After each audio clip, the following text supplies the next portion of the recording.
are still on our San Diego cruise, and right now we are passing an area where you have to get a picture.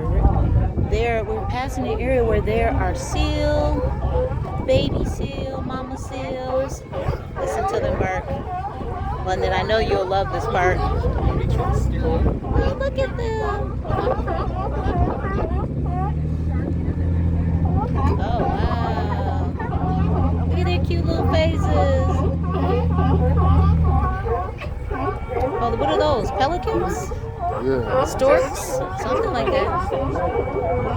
He's selfish.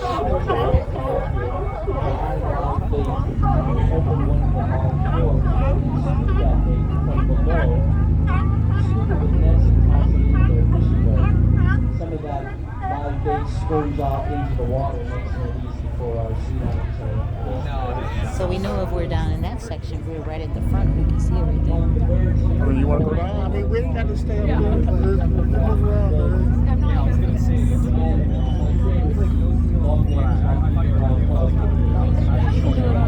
We're going on another hour. Oh, We can do okay. it. We can walk around, whatever. So this vehicle that we're passing is called on the Seal. This is actually an amphibious vehicle. What does that mean? That means it goes on land and in the water. So they take a cruise around the bay, and then at some point they actually reach land and the vehicle drives onto the sand and the people can get out. And then they take the tour from there and keep going on the street, which I think is just super, super cool. Here's a couple of fishermen. Well, I should say three, more than a couple. And the captain of a One of boat. our proud possessions that tie up at the San Diego Maritime Museum. Oh, and there's a tall ship. It's called the Wind. There's a tall ship there. California tall ship. It ties up at the Maritime Museum. Only minutes on foot from our property here. Up our starboard is now Naval Air Station, Naval Base Point Loma, one of the 4 naval bases around the bay. This is the workplace of 22,000 Navy personnel. If you look off our starboard at 4 o'clock, you'll see one of the 4 submarines that calls the Oh, Naval home, wow. and also a research vessel painted bright white of the Navy. That's a Los Angeles class submarine, Port Loma. Yeah, Point Loma. plus long. It is the last point that, like how Florida sticks out in the water. Point Loma. It Oh. actually called Point Florida. Their sailors off our starboard The top bay point. is a sliver of the horizon line Okay. looking in the direction of the magnificent Pacific Ocean. And if you'll look in the distance beyond the marine layer, you'll see silhouetted the end of a coastal mountain range. You're looking at our neighbors, Mexico, and off our starboard at 4 o'clock over the horizon line are territorial waters of Mexico. Oh, so that's kind of like our Windsor. Yeah. That's like our Canada. Put at least 1 foot on the deck. Thank you.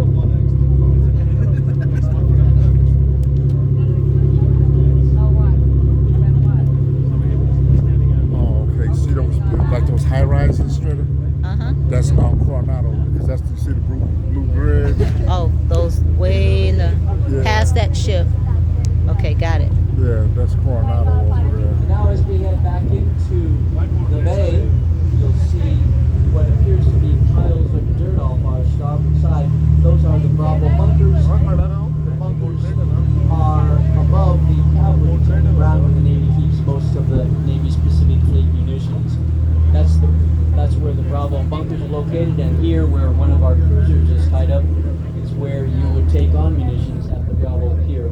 Named so because that's the flag of the flag boat flown, the Bravo flag. So is that why those guys call themselves Bravo 1, Bravo 2, Bravo 3? It's used for different things. Oh. I gotta ask.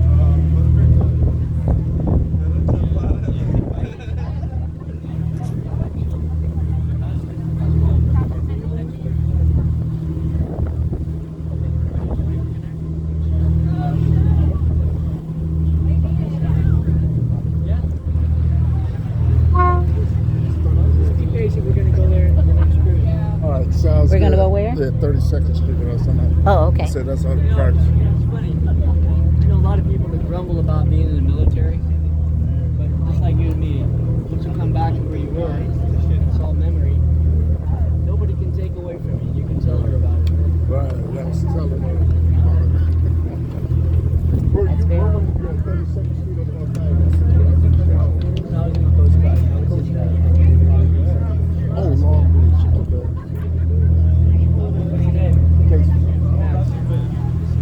Same here. What's this lady's name? Sure. Sherry, you gonna be on the South Bay Cruise? Mm-hmm. Will you be my assistant? Yeah, All sure. right. All right.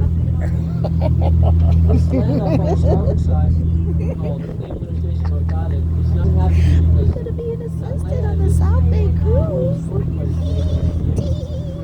because of gas disasters, the Navy leaned towards heavier than air machine wings. CVHGVN, N stands for the power of nuclear energy. The ship is strategic. So this ship is a nuclear energy one, right? 8,000 guys. 8,000 guys on that. Well, actually, that's probably 7,000. That's an older one. Okay. But 7, as they got a little more advanced, started putting. That's the bridge corner island, right? That's the bridge, Coronado Island. Off our starboard side. Yeah. Along were all the other ships. Okay, you're starting to see ships. You see, that's 32nd Street. Ships where they belong in the South Bay Naval Base.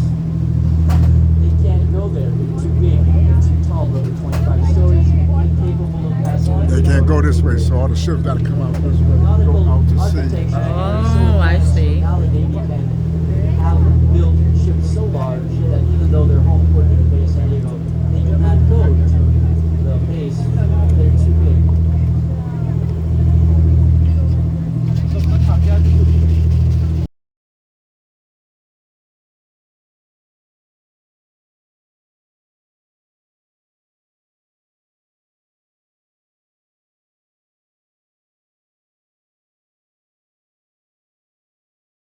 We're cruising really fast. In fact, the speed is We well are over still twice the on average speed our of those cruise. ships because the This only time we're reason on the south side of the bay, getting ready to go under the Coronado Bridge, which is right there. I was asked by one of the deckhands to repeat my request in my introduction to not soak anything on board this vessel. No food is not a problem. We have a very large fuel tank. We have large diesel engines powered by diesel fuel. Yes. Don't smoke. Don't smoke. Yes, we're traveling at well over twice the average speed of those commanded by Christopher Columbus. In fact, up until recently, a little over 100 years ago, it took sailors weeks to get across the pond they would later call the Atlantic Ocean. And the Pacific Ocean is so large that if you were to leave on a ship from Hong Kong Harbor and travel east to San Diego, California, that trip would be almost a month to get across the magnificent Pacific Ocean. Our other essential crew members on board are Sergio and Dennis. They're forward on the open air deck and the mid deck at concession stands serving snacks, munchies, and hot and cold beverages.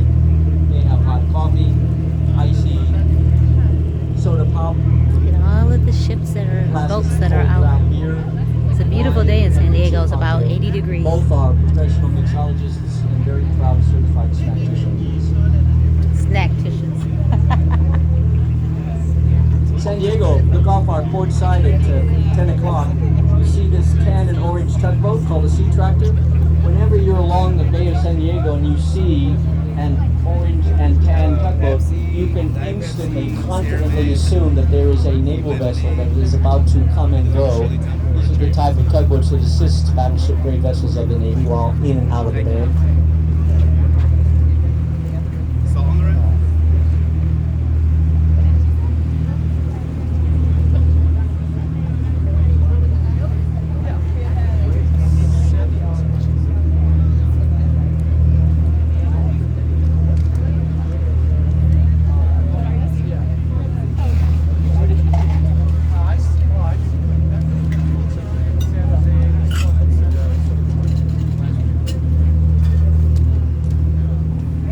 pass under the landmark of this city, the blue ribbon of steel up ahead called the Coronado Bay Bridge. This bridge, believe it or not, was intended to be under the water. San Diego got tired of local citizens complaining about how long it took to wait for the next ferry boat so they could cross over this bay between downtown and Coronado Island. The city intended to have an alternate transit route. It would have been under the water, a mile long. It would have been a tunnel, a tube of 35 feet in diameter through a two-lane road. It was designed but never built. The Navy got wind of the plan and told the city quite bluntly, you are not going to build an infrastructure under the water to compromise naval ships. The city offered the project to architect student of Frank Lloyd Wright, Mr. Robert Mosier. Wow. Was to design a bridge 1 mile long and had to be at its center a minimum of 200 feet at high tide so that all naval ships could pass under it. Mr. Mosier said, no thanks. According to my calculations, a bridge of those dimensions would be too steep to walk up. San Diego found federal funding and approved his design. This beautiful blue ribbon of steel, which is over twice the width of these waters, over 2 miles long, has a bend in it of 80 degrees from foot to foot to make it an easy drive, and it satisfies the Navy because between the two center stanchions through which we were about to pass under, the minimum height at high tide is 200 feet to allow all naval ships, in fact, any ship in the world, commercial or military, to pass under this bridge.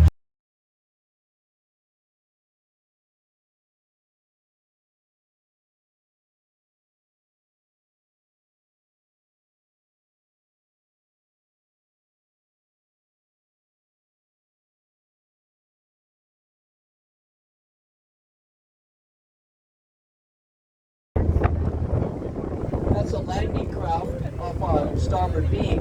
You'll see at its stern a tailgate like a truck. When that ship is beached on a shore, that tailgate is dropped. It becomes a ramp to deploy personnel from within that compartment. Just to prove how confident I am about my system of counting masts to recognize naval ships, up ahead you'll see a landing platform dock ship, the Somerset. How do I know that's an LPD? Because I know it has 2 masts, but I can't see either one of them. Why? Because each one of the masts is covered with an angular helmet to deflect radar. So whenever I see a naval ship with 2 masts I can't see, that's an LPD. It too has a tailgate, deploys personnel onto a shore.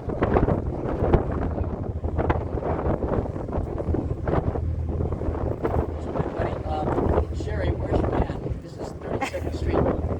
Oh, Jason is Street area where the naval base is located in the shipyards. oh wow. It's also called the 32nd He's Street. down below on the front side, looking around. Yep. Up ahead is a littoral combat ship, angular and boxy. It's a past the bow of that vessel. You'll be able to see straight through the hull. You've heard of the word catamaran?